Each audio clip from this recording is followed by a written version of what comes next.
الملكية فأقول لهم ستجدون دائما في مصر التي عرفتموها وشهدت الحضارة الإنسانية الأولى لبناتها عاطفة الخالق سندا وشريكا لكم ويدا تمد العون من أجل حفظ وتعظيم مصالحكم ونسير معا بخطى ثابتة على طريق المستقبل في البناء والتنمية والتقدم وضيه بأملنا وعزمنا الذي لا يلين واعتمادنا على أنفسنا ورؤيتنا المشتركة ومعالجة الأزمات crises in a manner that respects the will, choices and right to self-determination of our peoples. We are fully confident in our approach and what our partnership provides in terms of capabilities and our experiences, which will enable us together to overcome any difficulties, no matter how tough they are, to draw a better tomorrow for all of us, for future generations. Thank you very much. May أشكر peace فخامة and الرئيس blessings be عبد الفتاح upon you. السيسي رئيس Thank جمهورية you, مصر Mr. President العربية Abdel Fattah الكلمة. Sisi, for والآن أعطي الكلمة and now I لصاحب give the floor الجلالة to His الملك حمد Majesty بن عيسى الخليفة King ملك Hamad bin Isa مملكة Al Khalifa, البحرين the الشقيقة. King of Bahrain. شكرا. بسم الله الرحمن In the الرحيم. name of God, most gracious, أخي most صاحب merciful, السمو my brother, His Royal Highness, الأمير محمد بن Prince سلمان، Mohammed bin Salman, أصحاب الجلالة Your والفخامة والسمو، Majesties, Your Excellencies, السلام Highnesses, عليكم peace ورحمة be الله وبركاته. unto you.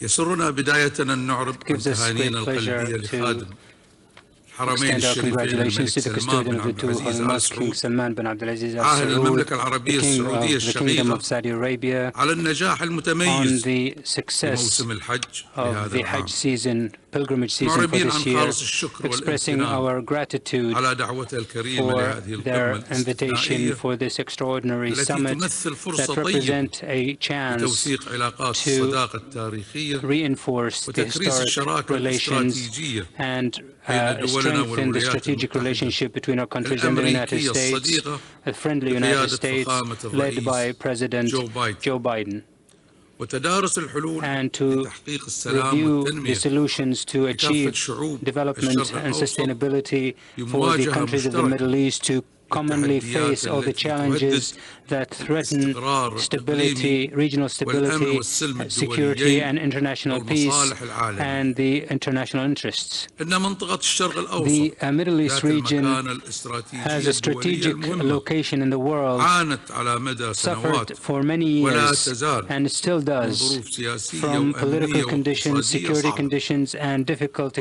وتحديات conditions بالغة and challenges that are dangerous, الأمر الذي which يتطلب منا requires تفكيرا that we think متزنا deeply and in a وعميقا balanced way لكيفية الخروج as to how من to الأزمات come out of these والصراعات crises and الدائرة conflicts that are going وفي on, مقدمتها and top القضية of which is the الفلسطينية Palestinian issue التي لا بد من that we حلها must بتسوية find a عادلة solution with ودائمة a just وإقامة settlement الدولة الفلسطينية with the establishment المستقلة of an independent وفقاً Palestinian state in لحل accordance الدولتين with the two-state solution ومبادرة and السلام with the العربية Arab Peace Initiative, وخلق الفرص and create الاقتصادية the الواعدة economic والمستدامة opportunities للشعب for the الفلسطيني Palestinian الشقيق people ومشاركته and الفعلية to have them لتنمية شاملة participate الأبعاد in كما their تم sustainable عرضه development في مخرجات ورشة as السلام presented من أجل in the peace الازدهار workshop for the التي prosperity عقدت في مملكة that was البحرين في عام held in Bahrain in 2019. إضافة إلى ضرورة In addition to the necessity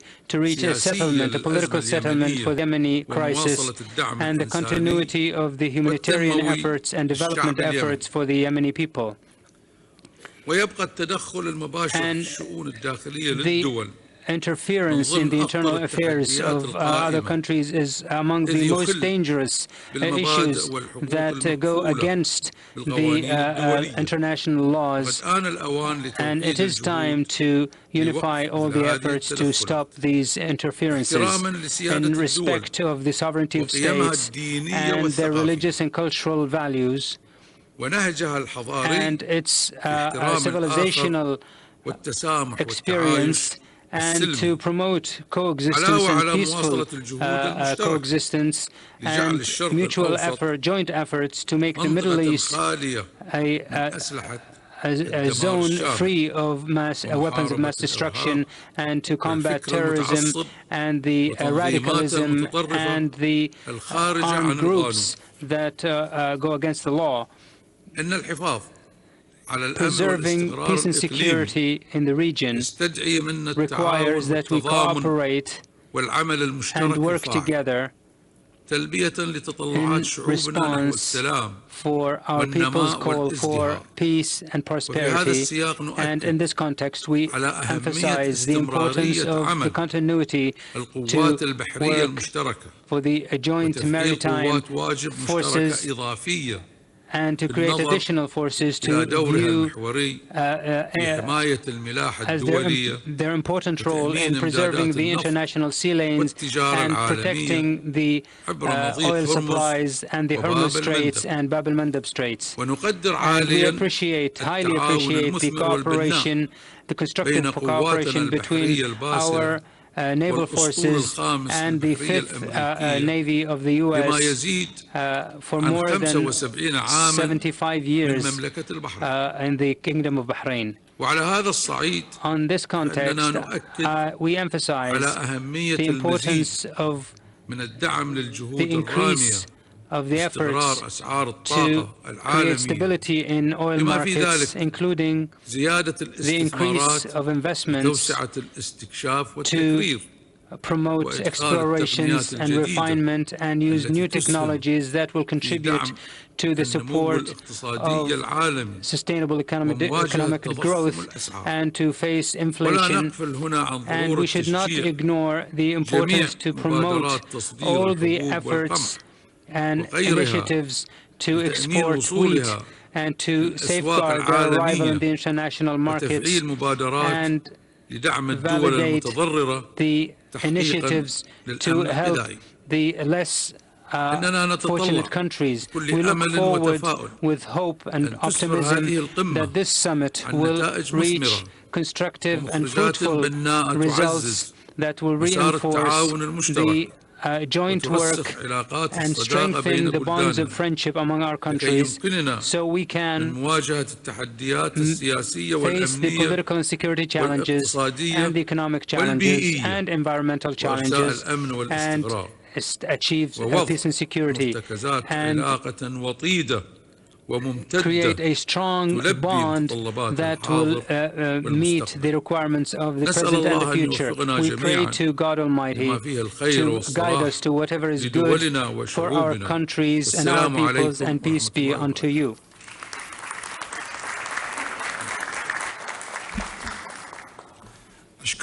I thank His Majesty King of Bahrain on his remarks. I give the floor now to His Royal Highness Prince Tamim, the Emir of Qatar.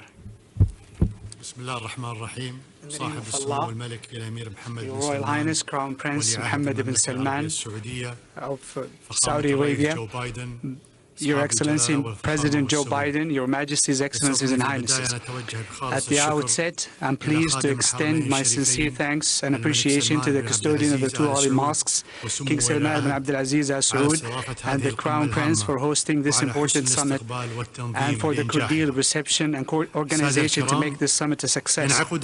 Honorable gentlemen, this important meeting takes place against the backdrop of the challenges facing the world and putting at stake the capabilities of the international community to enhance cooperation among states to find just and realistic solutions to global issues that cherish the values and norms residing in the conscience of humanity.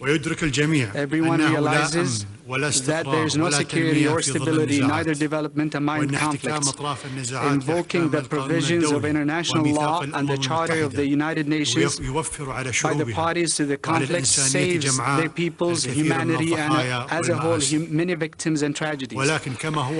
But it is well known, international law is a customary law that obliges only those who are motivated by their own principles or limited capabilities to abide by it. Since the end of the Cold War, countries have been arguing about the need for alliances of international forces committed to international law and the Charter of the United Nations, to be able to impose their stature of the law and the Charter in a non-selective manner so that they will not be subjected to the interests of specific countries or their respective ideological orientations. The international community has not yet succeeded in this respect. We are all aware that crises and wars in any region affect the entire world. The war in Ukraine has direct and indirect victims. This war has contributed to exacerbating an economic crisis that may lead to humanitarian disasters, especially in the case of food and crude oil imports in developing countries. In this context, along with its solidarity with the victims and support for the political efforts to end this war, the state of Qatar will not spare any effort in working with its partners in the region and the world to ensure a continuous flow of energy supplies. Honorable gentlemen, we stress the importance of the Gulf relations and that of the Arabs in general with the United States and the need to maintain and strengthen them. It is no secret to anyone the pivotal role of the United States of America in the Middle East and the world. إن تحقيق الاستقرار في منطقة الخليج Achieving stability in the Gulf region is essential not only to it but to the entire international community. We reaffirm here our firm position to spare the Gulf region and the Middle East in general the dangers of nuclear armament while recognizing the rights of the countries in the region to use nuclear energy for peaceful purposes in accordance with international rules. We also stress the need to resolve differences in our region through dialogue based on respect for the sovereignty of states, non-interference in their internal affairs, promoting the common interest and participating in shouldering responsibilities. إن المخاطر التي تحدق بمنطقة الشرق الأوسط. The dangers looming over the Middle East region in light of the tense international situation require finding a just and lasting solution to the Palestinian cause, which occupies the central position among the peoples of our Arab and Islamic worlds and the forces of peace worldwide, because it is a just cause with a heavy symbolic weight at the same time. وسيظل أهم مصادر التوتر وعدم الاستقرار. One of the most important sources of tension and instability will linger unless Israel stops its practices and violations of international law reflected in building settlements, changing Jerusalem's character, and continuing to impose siege on Gaza. It is no longer possible to understand the continuation of occupation because of the selective policies of enforcing the decisions of international legitimacy and opting for the politics of force and the imposition of a fait accompli over the principles of justice and fairness. The Arab countries, despite their differences, have unanimously agreed on the Arab Peace Initiative that expresses readiness by them all to normalize relations with Israel if it agrees to a settlement based on international legitimacy resolutions stipulating withdrawal to the 1967 borders within peace accords. It would be improper for us to abandon our initiatives just because Israel rejects them. It is inappropriate for Arabs to propose settlements while Israel's role is confined to rejecting them and increasing its intransigence whenever Arabs make concessions. Just as Israel has a public opinion, we also have a public opinion in the Arab world. We look forward to an effective role for the United States in calling for serious negotiations to settle the Palestinian issue in accordance with the international legitimacy resolutions and the principles of the two-state solution agreed upon by the international community, so that what is sought is not a negotiation for the sake of negotiation, nor to delude ourselves that there is a peace process underway.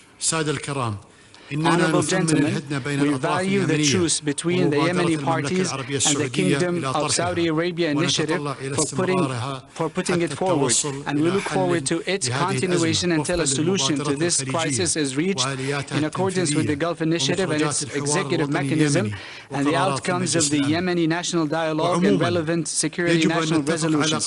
In general, we must agree on rules that we all respect to guide our action to resolve crises in Yemen, Libya, and other countries. These rules include confining the tools of violence in the hands of the state and distinguishing between the consensual system and the quota system.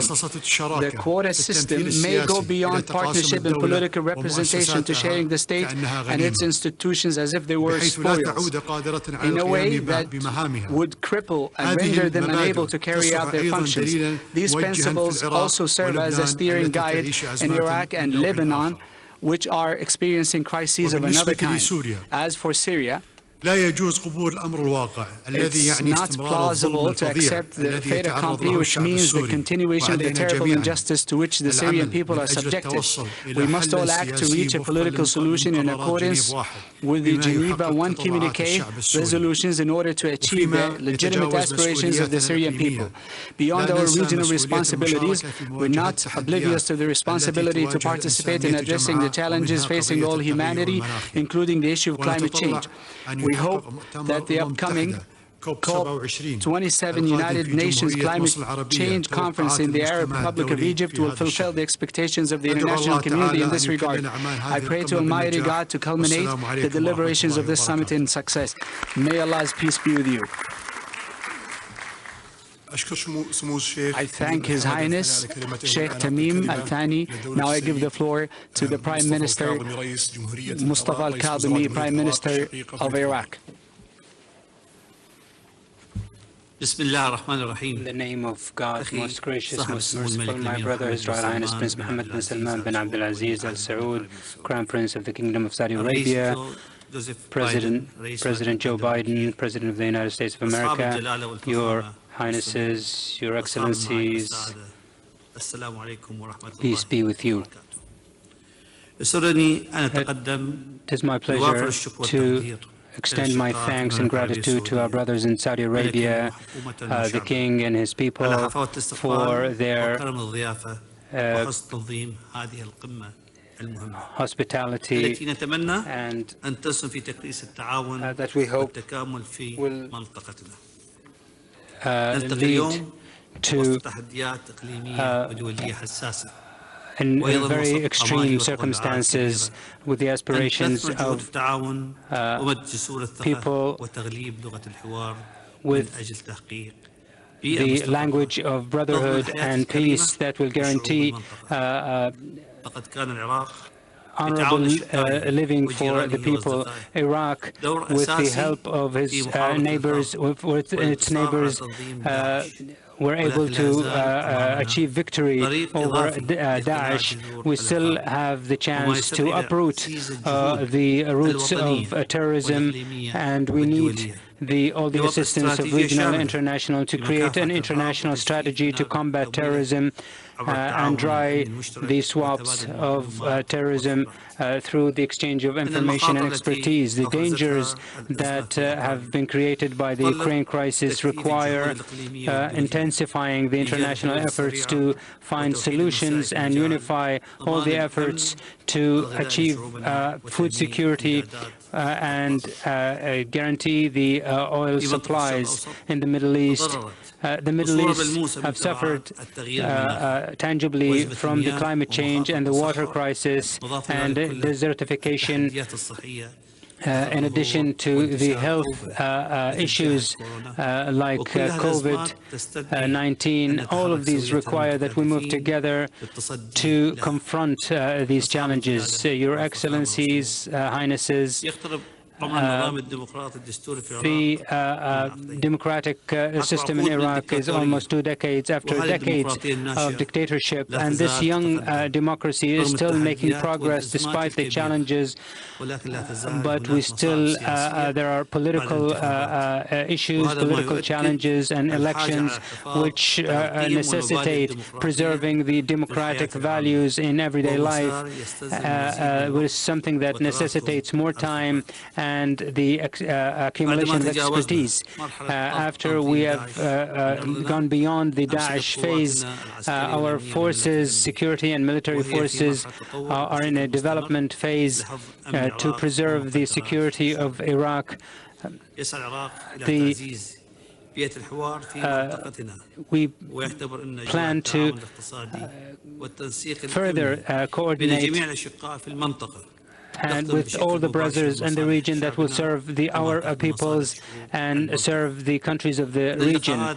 The meetings and summits that have collected Egypt and Saudi Arabia and Jordan have resulted in a vision, a common vision to create cooperation in different areas, like the Baghdad conference that expressed the historic ties linking all the countries of the region, and Iraq and the GCC countries have taken great steps to enable these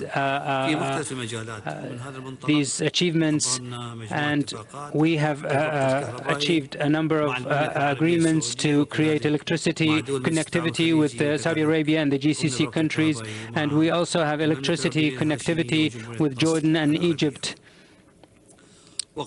We also have created initiatives to reinforce dialogue and partnership in the region, and Iraq is going with this methodology that will feed into its national interest and in the region.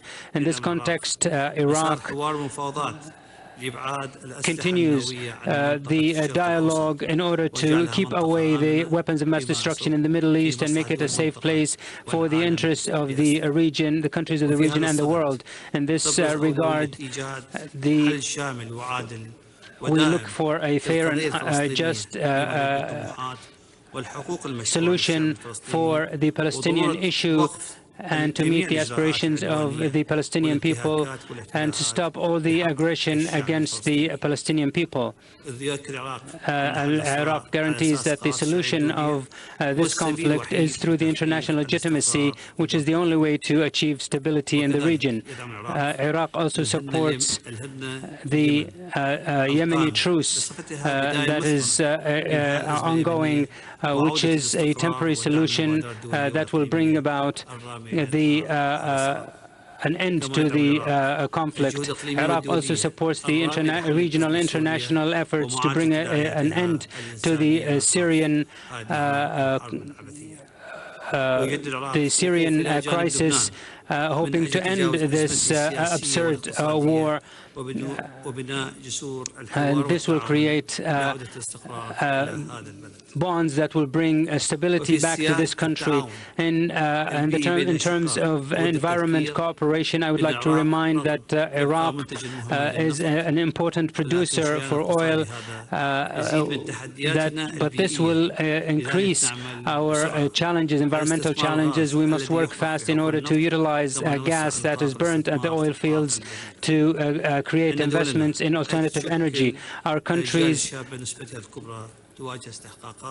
made additional issues that towards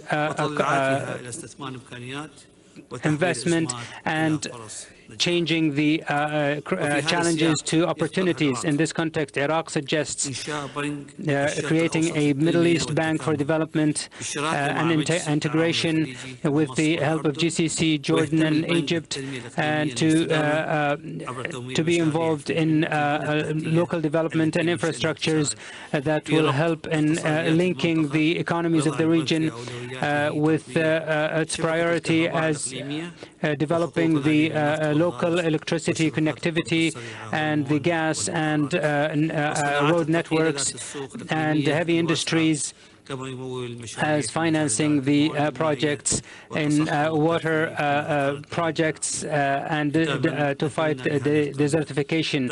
We hope that this summit achieves its objectives to serve our countries, and that we continue to meet for the purpose of serving the people of the country, of the region, and to provide the youth with a better future. And peace be with you.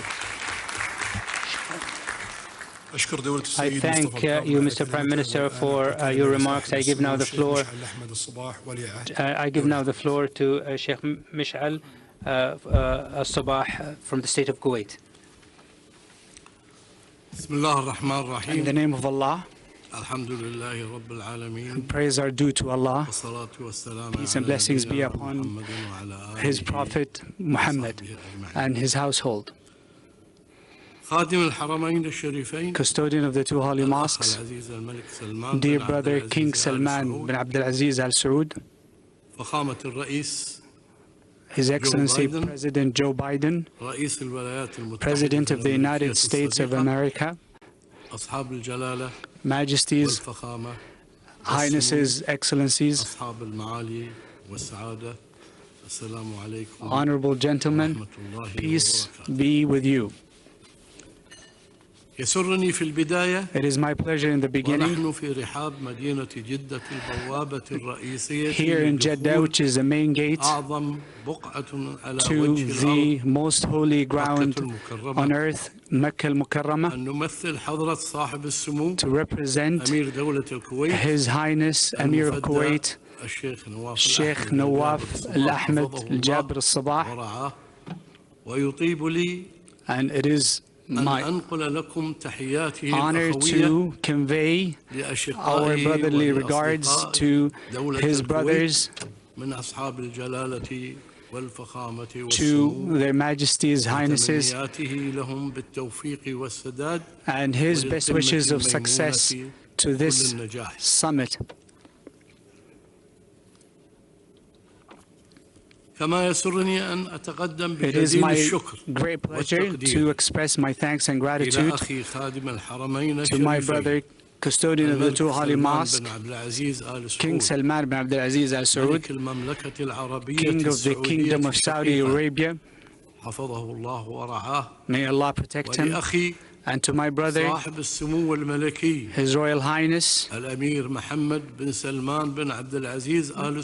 bin Salman Al Saud, Crown Prince of the Kingdom of Saudi Arabia,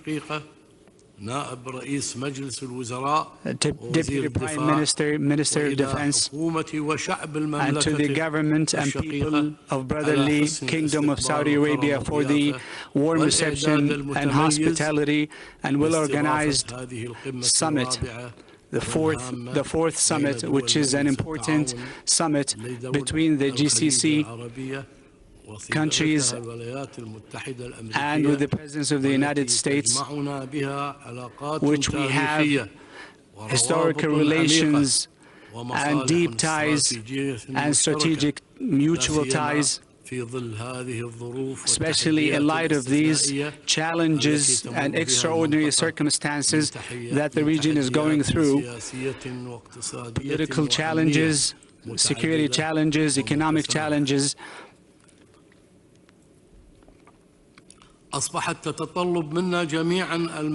These challenges require us to do more coordination and cooperation and understanding to confront them. We have clear concepts to achieve our aims and to strengthen the requirements of security and stability in this critical region of the world. Accordingly, this blessed gathering of the brotherly GCC countries and its strategic ally, the United States of America, especially, and other brotherly countries in the region, that we share with them a common vision, a unity and a same destiny, which is the Kingdom Hashemite of Jordan and the Arab Republic of Egypt and the brotherly neighboring Republic of Iraq. And it gives me pleasure to welcome President Joe Biden, President of friendly United States of America. A warm brotherly welcome for his historic visit to the Middle East and his sharing, his generous sharing with us and participation in this summit, remembering with pride the level that our relations have reached to with the United States of America and the successes accomplished in many fields reflected in the incentive action that we do to strengthen the strategic interests between our countries. Here, I can only remember a nation with a prominent leadership carried out by the United States of America as a leadership people and people in combating the invasion in an epic battles with the help of our brothers in the GCC countries, with their strong will, and on top of them is the Kingdom of Saudi Arabia and our other brotherly Arab countries and other friendly countries who share their love for peace and stability in liberating Kuwait from the unjust invasion of Iraq to Kuwait. In 1990, Majesties, Excellencies, Highnesses, Kuwait takes great pride in this blessed gathering, which is the GCC,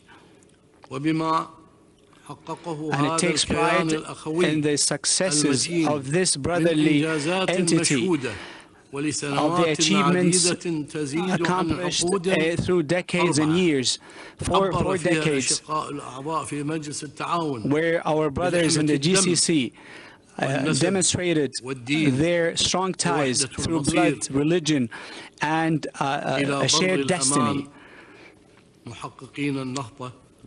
achieving development, prosperity to their peoples in solidarity and their common interests, with a joint work and vision, setting an example, an excellent example despite differences, loving their countries, achieving by this the respect of the world to their governments and peoples.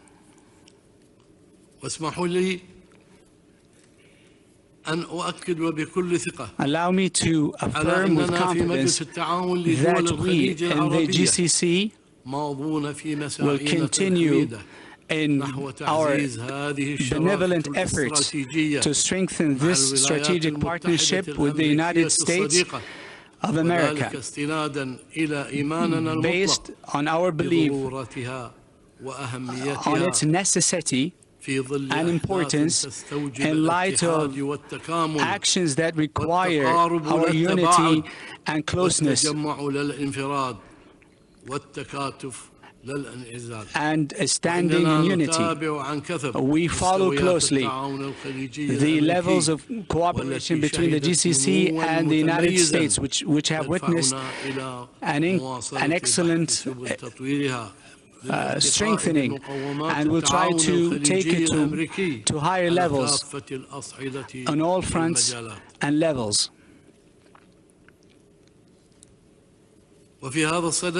In this context, we in the GCC countries, we hope that this summit is a new beginning to address issues of importance, and on top of them is the Palestinian cause, calling for the success of achieving a complete solution to this issue based on international resolutions and the Arab Peace Initiative, and supporting the people of Palestine's rights and with their independent state and capital. And we call the Republic of Iran to cooperate with the IAEA and with our countries and the world in ways that contribute in making the GCC region and the Middle East free of weapons of mass destruction.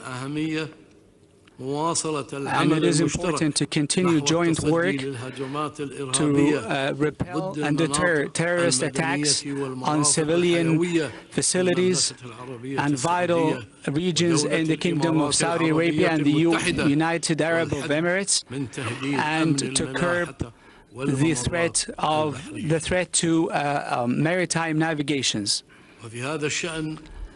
In this regard, Pertaining to Yemen, we appreciate the efforts of our brothers in Yemen.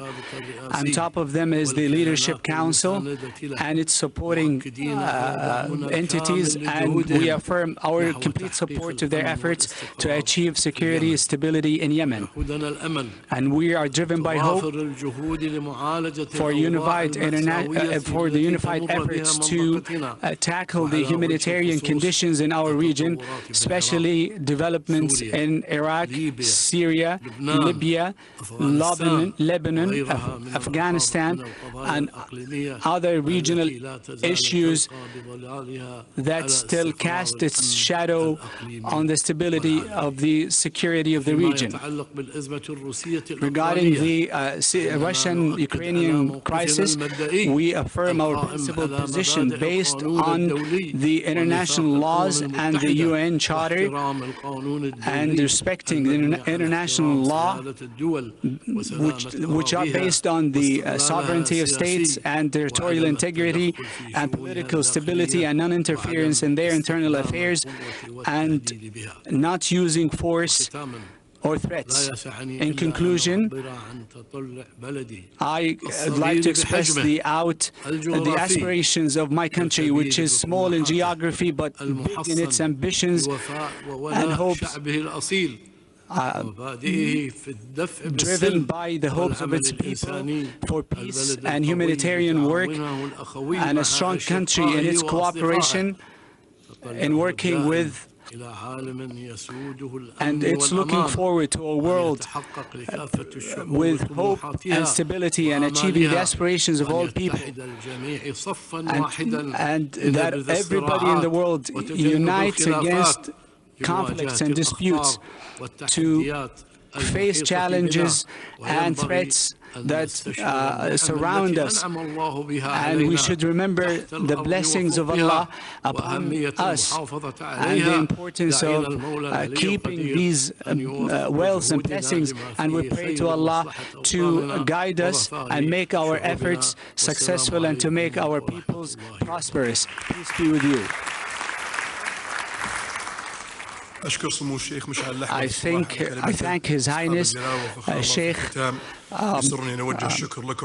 In conclusion, I'd like to thank you for your attendance and effective participation in this summit, which demonstrated the depth of the strong relations that tie our countries together with the United States of America. This follows decades of profound strategic ties. We commend the keenness that we have seen in the summit to continue progress and cooperation to strengthen our joint action in facing regional and international challenges in all political, economic, security, environment, climate, and health fields. We look forward to continuing cooperation among our countries to achieve security, prosperity, peace, and stability. Peace be with you.